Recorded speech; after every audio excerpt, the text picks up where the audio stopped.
Então, pessoal, sejam bem-vindos à nossa sala de aula virtual, o meio pelo qual nós iremos estudar juntinhos, tá? Você é dessa casinha, eu aqui da minha casa, tudo bem? E qualquer dúvida estarei disponível nas redes sociais, é só chamar, dar um toque que eu estarei lá disponível. Então, esse conteúdo nós iremos terminar ele hoje, ok? Para em seguida nós iremos iniciar com as escolas literárias, né? Este conteúdo é para finalizarmos aquele que a gente iniciou em sala de aula, tudo bem? Então, figuras de linguagem. Linguagem científica versus linguagem literária. Pessoal, não sei se vocês lembram ainda, mas eu irei recapitular. A linguagem científica, ela se diferencia da linguagem literária, por quê? Porque a linguagem científica ela é uma linguagem mais utilitária, ela é mais para informar, certo? E a linguagem literária não, ela visa mais a estética. Tudo bem até aí? Pois bem, a primeira tem como foco a objetividade, já que a linguagem científica ela visa pela informação, então o que ela vai priorizar? A objetividade, a clareza, a exatidão, certo? A precisão mesmo do significado das palavras, certo?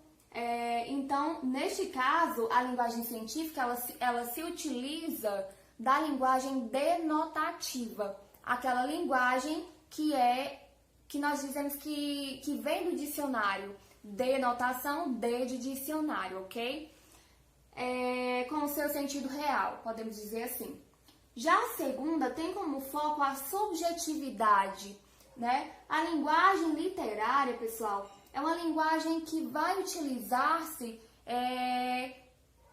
vamos dizer que ela vai ter um desvio do significado das palavras, ou seja, vai utilizar as palavras, mas não no seu sentido usual, aquele sentido normalmente comum. Ela vai utilizar essas palavras, mas dando amplidão de significados. Sabendo dessa diferença, nós iremos começar com as figuras de linguagem, porque já sabemos que as figuras de linguagens, elas são recursos, tá? Que a linguagem literária se utiliza para dar mais expressividade ao texto, ok? Então, vamos começar por pleonasmo. Pleonasmo é uma repetição, normalmente para efeito estilístico, tem uma intenção enfática e retoma uma função sintática. Pessoal, o pleonasmo é uma repetição desnecessária. Por exemplo, vi tudo com meus próprios olhos. Se você que viu, os olhos são seus, então não tem necessidade de você falar que viu com seus próprios olhos. Se você apenas falar que viu, todos nós iremos saber que foi com os seus olhos que você viu. Perceberam aí essa repetição desnecessária? Segundo exemplo, tenho certeza absoluta de que entreguei os documentos ao diretor. Pessoal, me digam aí qual é a certeza que não é absoluta. Porque se é certeza, é algo que é certo. E algo que é certo é absoluto. Não é verdade? Então, nós costumamos muito falar pleonasmos, né? E às vezes a gente nem percebe, porque já está tão intrínseco na gente, está tão enraizado que nós nem notamos. Então, certeza absoluta é pleonasmo. Menino, entre para dentro. Qual a mãe que nunca falou isso, hein? Então, pessoal, quem entra para dentro de um local. Ninguém pode entrar para fora. Então, entrar para dentro é pleonasmo, ok? É o mesmo que sair para fora. Se você sai de algum lugar para fora, certo? Descer para baixo, subir para cima. Elo de ligação. Pessoal, todo elo quer dizer conexão, união. Então, não precisa dizer elo de ligação, né? Então, essa é a figura de linguagem pleonasmo. O assíndeto. Pessoal, Assíndeto é a ausência intencional do conectivo coordenativo. Eu tenho certeza que vocês lembram das orações coordenadas, certo? Que as orações coordenadas, elas tinham conectivos.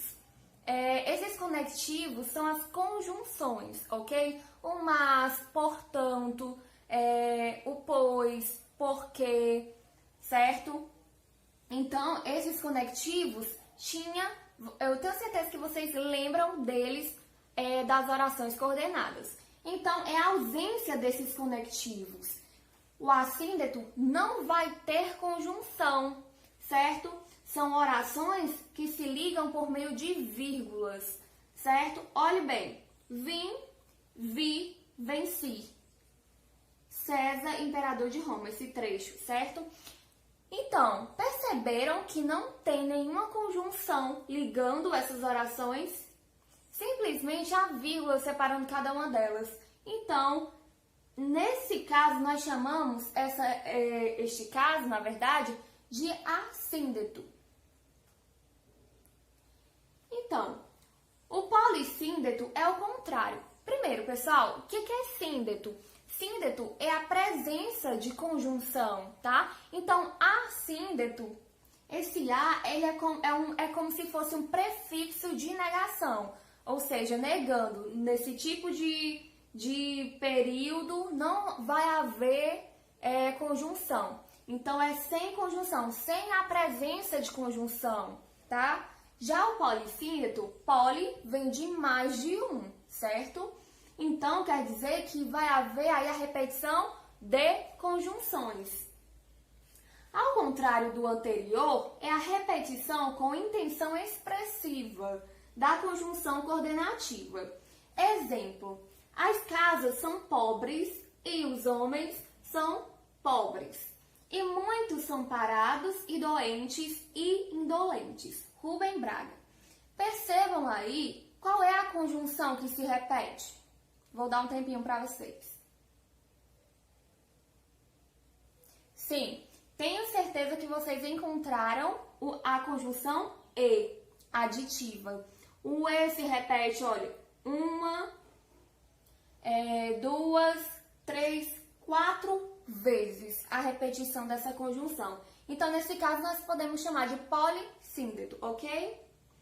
Anáfora. Anáfora é outra figura de linguagem que ela também é para dar uma reforçada numa ideia, uma ênfase, tá? É a repetição de palavra ou palavras, pode vir apenas uma palavra ou uma expressão, no início das estruturas sintáticas. Essa palavra estrutura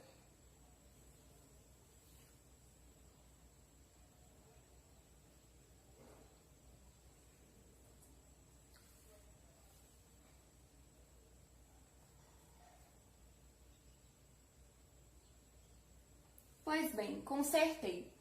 Aqui tinha um S e não ia precisar deste, então eu retirei. Então, consertado, iremos voltar. Então, a anáfora é a repetição de palavras ou expressões, né? No início de cada estrutura sintática. Por exemplo, fitar-te, ó flor do Babilônio Rio. Fitar-te a medo no salgueiro oculto. Castro Alves. Fitar-te é fixar o olhar, ok? Então, vejam que essa palavra ela se repete nessas duas estruturas. Então, aí nós temos uma anáfora, certo? É uma palavra que visa enfatizar que os olhos estão fixos, que o olhar está fixo, né? Então, a próxima é silepse. O que é silepse? Pessoal, esse é o conceito de silepse. Mas, primeiro eu vou ler esse conceito e depois vou pedir para vocês esquecerem ele, tá? Já chego aí. Então, silepse é o desvio de concordância. Ela pode ser de gênero, de número ou de pessoa. Pois bem, Eu vou pedir para que vocês acompanhem comigo os 3 exemplos. A gente vai ler cada um deles, para em seguida analisar.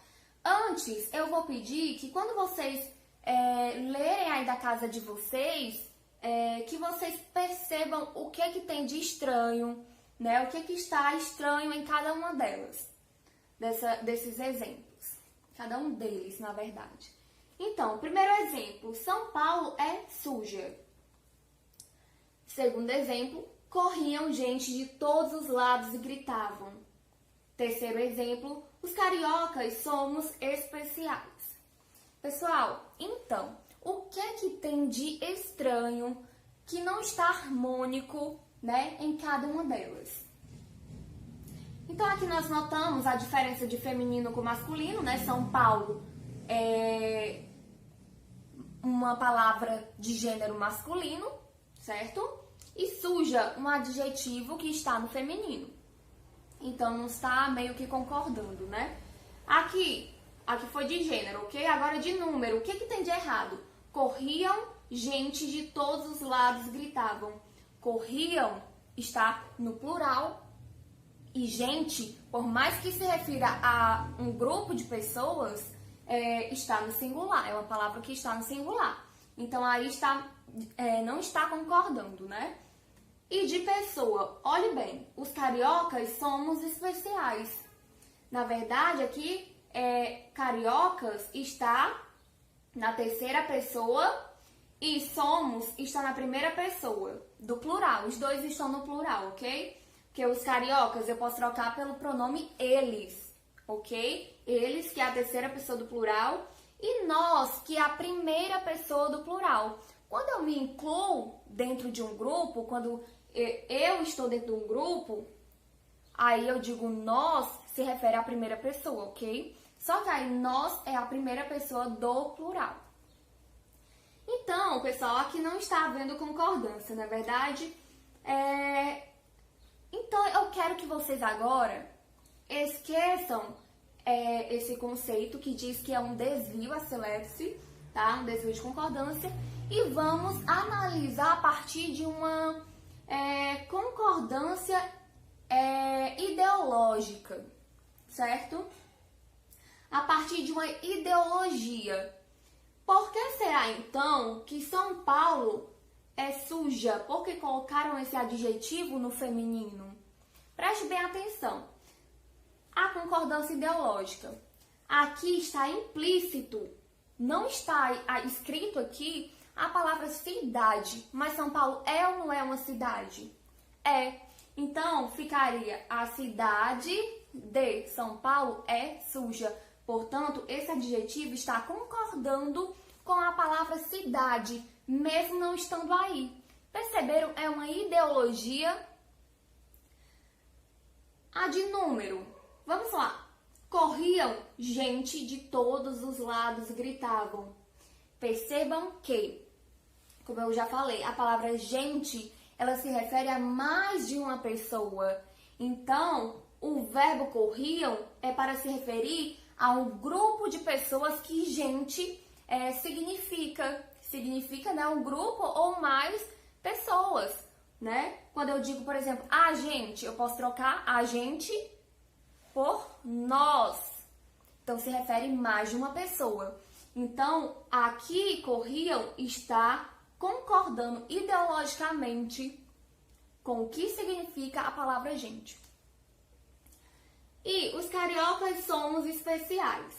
Aqui seria adequado, os cariocas são, eles são, né? E não os cariocas somos.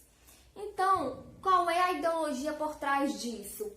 Aqui eu não quero deixar somente esse adjetivo para eles. Porque, por exemplo, aqui no exemplo, a pessoa que escreveu pode ser carioca. Então, ela queria se incluir dentro dessa característica, tá? Então, os cariocas somos porque a pessoa queria se incluir também dentro da característica e não deixar a característica somente para outras pessoas que são cariocas. Então, gente, elipse. O que é elipse? A elipse é a omissão de um ou mais termos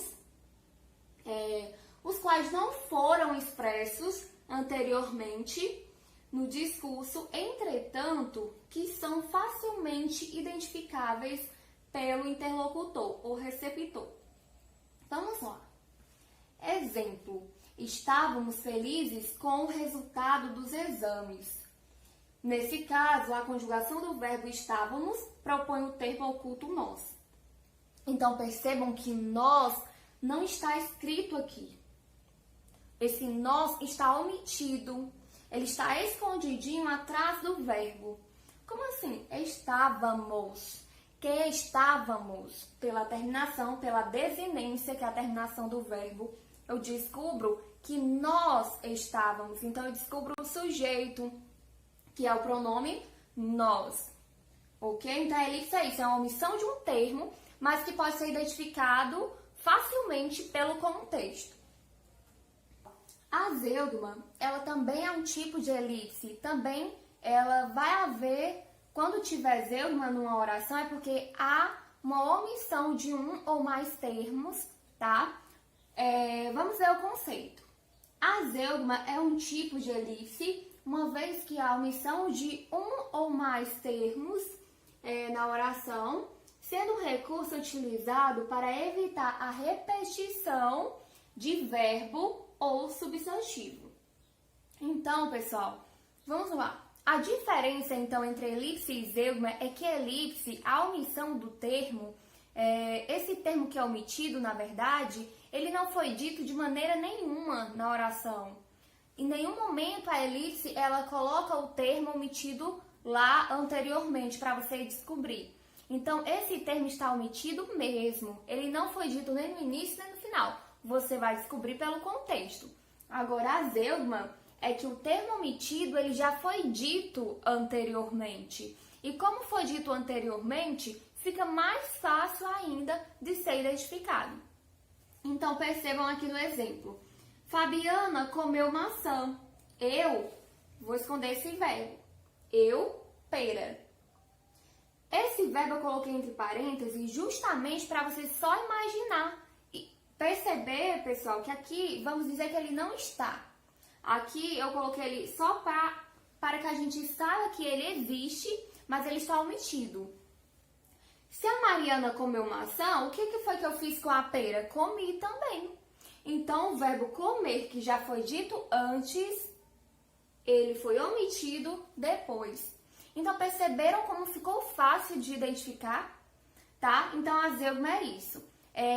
Essa omissão aqui foi de um verbo, mas também pode haver uma omissão de um substantivo, justamente para evitar a repetição da mesma palavra. Hora de testar os seus conhecimentos adquiridos desde o início da aula até aqui. Então, vamos lá. Eu sugiro a vocês que vocês pausem o vídeo, tá? Depois retornem para ver as minhas respostas, mas tentem fazer sozinhos antes, tá? Leiam a questão, observe o que a questão pede. Indique quais as figuras de sintaxe foram utilizadas nas frases abaixo.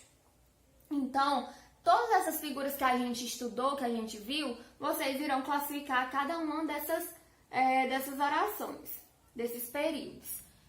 Então, vamos lá para o primeiro exemplo. Lavei, passei, arrumei, adormeci, sem que desse por isso. Percebam que, neste período, nós temos orações que estão ligadas por meio de vírgulas. Aqui não há conectivos, não há conjunção. Então, se não tem conjunção, qual seria a figura de linguagem adequada?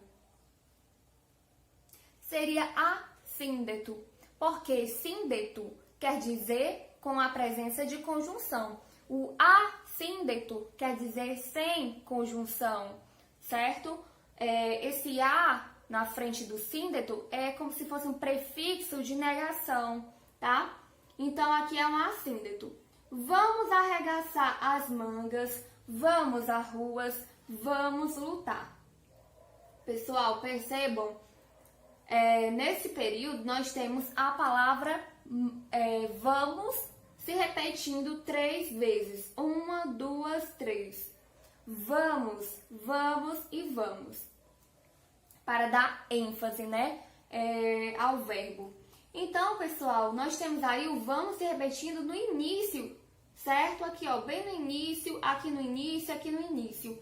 Qual é a palavra que se repete no início para dar ênfase? Aliás, qual é a figura de linguagem? Anáfora, não é isso? No exemplo seguinte diz, falei e expliquei e conversei. Agora aqui nós temos a repetição de uma conjunção, que é a conjunção e, aditiva, tá? Então, ela se repetindo mais de uma vez, nós temos um polissíndeto. A minha palavra não volta atrás. Gente, se não volta, lógico que é atrás, então nós temos um pleonasmo, porque voltar é retornar, é ir para trás, tá? Então, não precisa desse atrás. Isso aqui é uma repetição desnecessária, então eu tenho um pleonasmo, tá? Então, vamos para o último exemplo. Ela preferiu ficar em casa, ele sair. Qual seria a figura de linguagem adequada para esse exemplo? Seria elipse ou zeugma? Seria a zeugma, não é? Por quê? Prestem atenção que tem um termo que foi omitido, mas que ele já foi dito anteriormente, que é a palavra preferiu, é o verbo preferiu. Ela preferiu ficar em casa, ele preferiu sair. Então, nós temos a zeugma. Pessoal, no restante do slide, nós temos algumas questões, tá? Até a 7ª. E essas questões eu vou deixar para vocês resolverem elas em casa.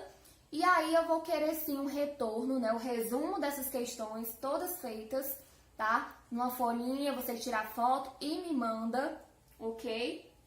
E é isso, eu espero muito que vocês tenham gostado do vídeo. Eu espero que tenha ficado bem explicativo, bem objetivo. E fiquem com Deus. Beijão, tchau, tchau.